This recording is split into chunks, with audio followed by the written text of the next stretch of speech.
বলেন, ইয়া আইয়ুহাল্লাযীনা আমানু উদখুলু ফিস-সিলমি কাফা।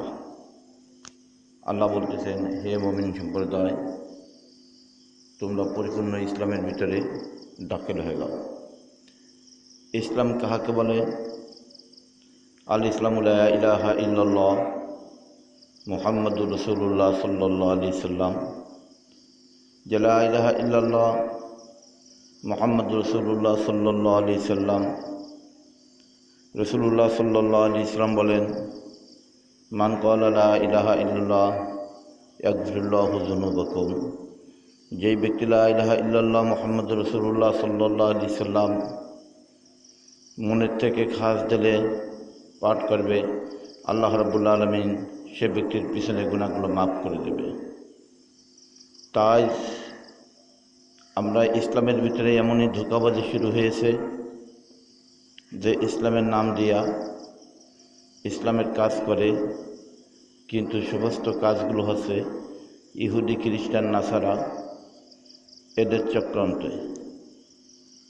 যেমনটি আজ আমরা দুনিয়ার বুকে যারা ইসলামিক দাওয়াত দিতেছি, নিজেরাই আমরা দাওয়াত বুঝি না, আর একজনকে দাওয়াত দেওয়ার জন্য আমরা প্রস্তুত হয়েছি। এই সমস্ত ভুল ব্যাখ্যা, এই সমস্ত ভুল অর্থ, হাদিস কোরআনের কে নিয়ে এমনভাবে খেলা শুরু হয়েছে যে কোরআন সঠিকভাবে বুঝবে না, হাদিস সঠিকভাবে বুঝবে না, অথচ কোরআন এবং হাদিসের বয়ান করবে, কোরআন এবং হাদিস দিয়ে ওয়াজ করবে, তালিম করবে। এই সমস্ত নাজায়েজ, এইগুলোকে হারাম বলা হয়েছে।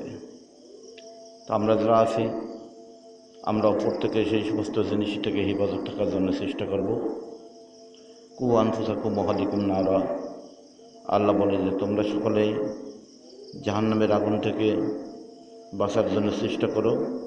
আহাল পরিমাণ যারা আছে তাদেরকেও জাহান্নামের আগুন থেকে বাঁচাবার জন্য সকলেই চেষ্টা করতে হবে। আল্লাহ রাব্বুল আলামিন আমাদের সবাইকে জাহান্নামের আগুন থেকে পরিত্রাণ হওয়ার জন্য তৌফিক দান করুক। আশেপাশে যারা আছে তারাও যেন জাহান্নামের আগুন থেকে নাজাত পেয়ে যায়, আল্লাহ সেই তৌফিক দান করুক। আমিন।